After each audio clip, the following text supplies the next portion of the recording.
back like this. And your primary, you can already have primed and ready to go. Okay. So did you not want the secondary to be primed? Because she had us prime that. in Yes. lab. I want you to unprime it, take it off, so it looks like this. Okay.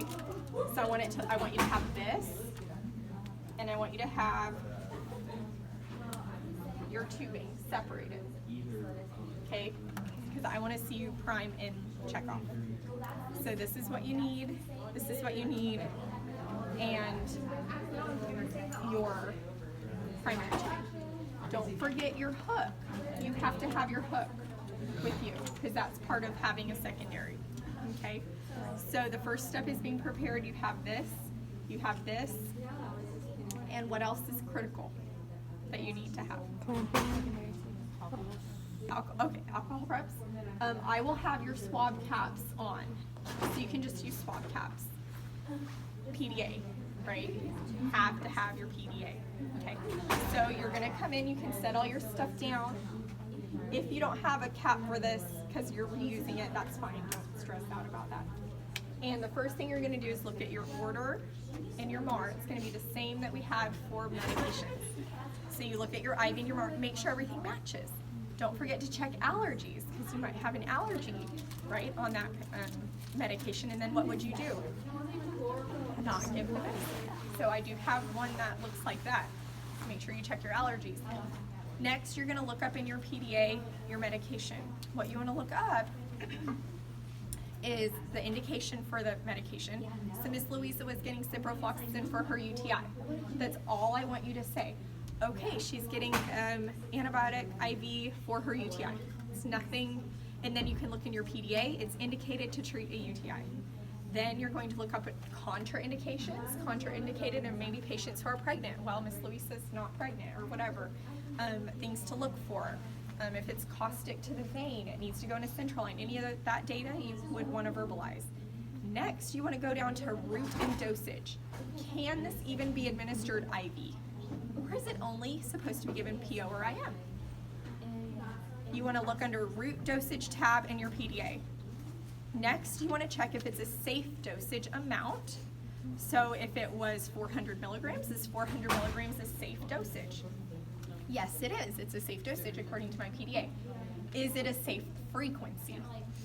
So how often did she have it? In 100 mLs over 30 minutes every 12 hours. It will say that in your PDA under route dosage if it's a safe frequency. Okay, it looks safe, so I'm going to go ahead and keep on going. Your next tab in your PDA to turn to is IV administration. You're going to go to IV administration, and if you couldn't find anything under route dosage that you would need to know before you give it, you'll find it under IV administration. You will find the diluent. Can it be diluted in D5W? Or does it have to be normal saline? What is your administration time going to be? Is it supposed to go in over 30 minutes or over an hour? So you want to look up your administration time, your infusion time. And you're going to find all that under IV administration. It may also say what it comes in. So usually prepackaged in whatever, like Unison, usually in one of those Advantage preps like we learned today. That's usually what Unison comes in. So that's kind of neat. Sometimes it will say that in your PDA. After we've looked all that up, route dosage, IV administration, and you're like, everything checks out, my order looks safe, I know about my medicine, now I'm gonna go ahead and put my PDA away and prep my medicine. So I'm gonna go ahead and you could gather everything and go in the patient's room, that's fine. So you can take everything into the patient's room, make sure and check that they have an IV. If they don't have an IV, we wouldn't wanna prep anything yet, we would wanna start an IV, right? Assess allergies, explain what you're going to do, wash your hands, provide privacy, put on gloves, all of your initial things that you would do for patient care, right? We do that, we pull the curtain. Okay, Mr. Smith, we're gonna go ahead and give you your ciprofloxacin. It's an IV antibiotic and you're gonna get it every 12 hours. I notice you haven't had it before, so I'm gonna come back and make sure you're not having any allergic reactions or anything like that. Do you have any allergies? No, or yes, I do, whatever. Okay, now we can go ahead and start.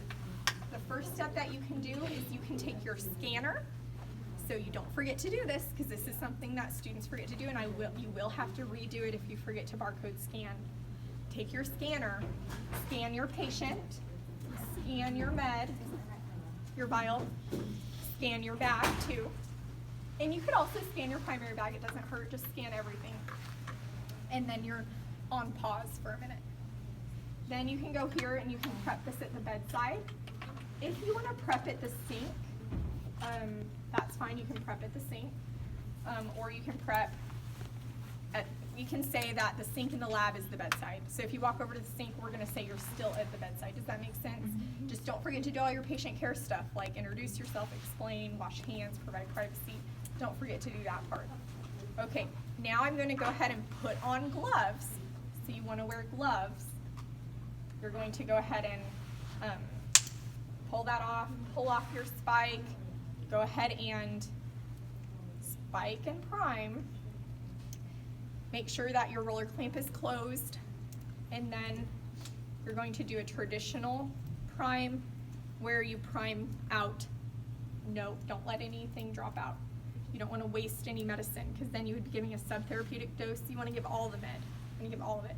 Now, Miss Imonda may have taught you how to back prime, and that's fine. You can back prime when you're in clinical, but in lab I have to teach you the traditional way of priming, and that would be this way. Just, you can back prime. There are several good YouTube videos on hanging a secondary IV piggyback, and they demonstrate it using back prime.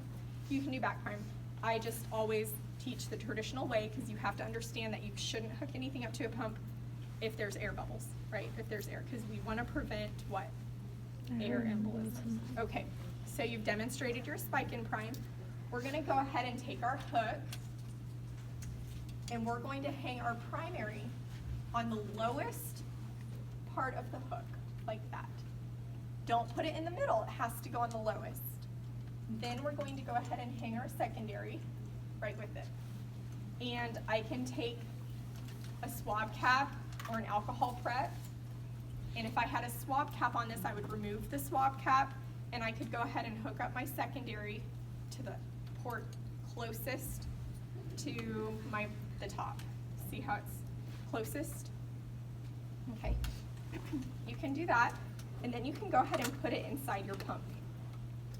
So make sure you know how to put it in. Okay, and if there's bubbles, you would say, I would get out all the air bubbles. You can show me how you would get them out.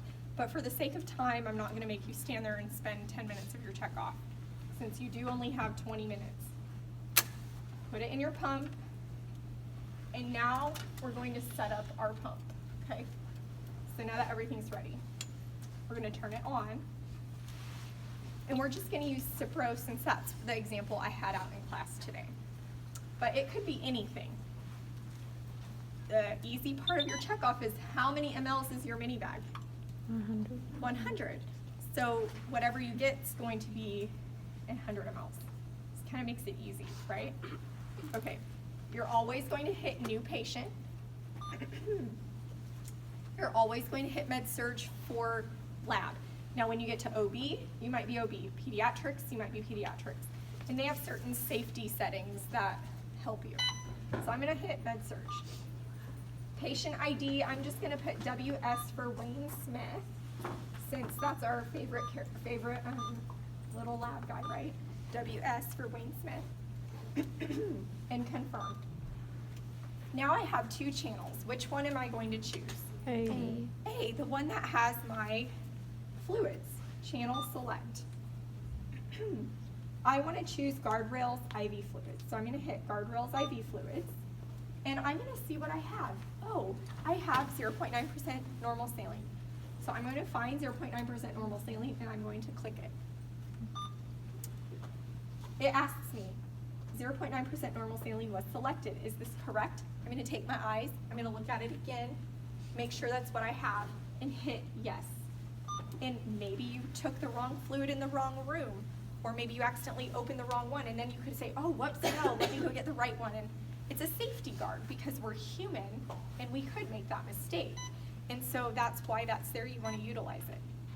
Now it asks me for an infusion rate. So I will have a rate on your order of what to infuse your primary eye. It could be 83, it could be 125, it could be 100, it could be 75. Who knows? And it may be in 1,000 mils over 8 hours, so you would have to find out that hourly rate, right? Volume over time. We're gonna say it's 75. Whoops, and if you're not fast enough, it'll go away. So just make sure that you're kind of staying on top. My rate is going to be 75. The best thing to do is to figure out all your calculations and then turn your pump on. So it's not going out on you. Okay, volume to be infused. I have a bag of 250. I've primed out probably about 10. I'm gonna go ahead and put 240 as my volume to be infused because I don't want my tubing to run dry. You could go ahead and, if it doesn't affect your rate, you can do this. Some pumps, they're set up a little differently and it can affect your rate. If you don't want your rate affected, don't do it that way. Now, instead of pressing start, I'm gonna go to secondary because I have a secondary bag I have to start. I'm gonna go to secondary and I'm gonna find, what did I say I was giving? Cipro. Whoops. Don't let your channel come off. Okay, and I'm gonna scroll down to C and I'm gonna find ciprofloxacin. Do y'all see it? Under C. So I'm using my guardrails drugs. I'm gonna find Cipro and I'm going to click it. And I have some options. I have 200 milligrams in 100 mLs and I have 400 milligrams in 200 mLs. Let's say that I have 200 and 100. Or I could, if I had something different, I could plug in whatever I have that's different. So if I really had 400 milligrams, let's say I had 400 milligrams in 100, I could click yes. I could plug in 400 milligrams and I could put 100 or 200 mLs, whatever I have. And then it also can give me my concentration. So your concentration is what you would need to know to figure out how many milligrams someone has received in a specific amount of time. So you do want to know that. I'm going to hit next. And now I'm going to hit my duration. So how long do I want the patient to get it in? 30 minutes, 60 minutes, 4 hours, whatever it is. I'm going to go ahead and put in 60 minutes. And it calculates my rate for me. So if you use guardrails, that's less math for you to do, right? Yeah, so I always recommend guardrails, and it's safer. It's called guardrails. What do our guardrails do in traffic? Prevent us from going off a cliff. Guardrails prevent you from pushing your patient off a cliff, so use guardrails. Now that we're done, I'm checking it. I'm gonna go ahead and hook it up to my patient, cleanse my patient's port or remove the swab cap that I have, attach it, make sure it's secured, open up any of my roller clamps that I have, and press start. And then it should infuse and you should see your drops going on your secondary. So see how it's dripping now? Mm-hmm. So as soon as I see drops going, I'll say, okay, you're done. I'll check your pump. And as long as you didn't contaminate anything, as long as you cleansed every port before you put it on or removed the swab caps, did your barcode scanning, did all your checks, used your PDA, I could tell you were safe, you're gonna do fine. Okay, last thing before I'm done is let's go back to our secondary and let's go to our setup. And let's go to if we didn't use guardrails. So if you don't use guardrails for some reason or another, maybe the drug you find isn't in the guardrails drug setup, right? We can use a basic. Very easy, super easy. We're gonna go ahead and turn our system on. And let's say that Cipro wasn't in our guardrails.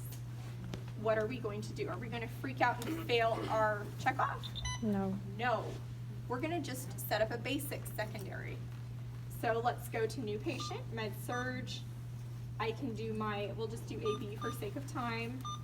We'll go to channel select. We'll go to basic infusion for our normal saline. You could even do basic infusion for normal saline. What would our rate be? Whatever we calculated, let's say 125. Oops. 125 mils per hour. Our volume, we have 240. And hit secondary. We can find basic secondary under here, and we can go ahead and click basic secondary.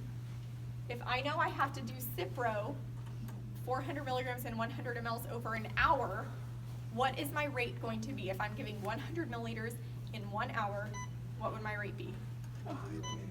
100 mils per hour. So you have to demonstrate rate in VTBI. What would my VTBI be? 100. 100 or whatever I have. Now I have a 50 ml bags, but I know you guys have 100s, so I'm just saying that I have a 100. So I would say 100, then I could go ahead and attach it to my patient, make sure you cleanse the port, yada yada, and hit start. And you've done it just using your basic setups. So the key here is demonstrating rate and volume to be infused so that you're demonstrating how to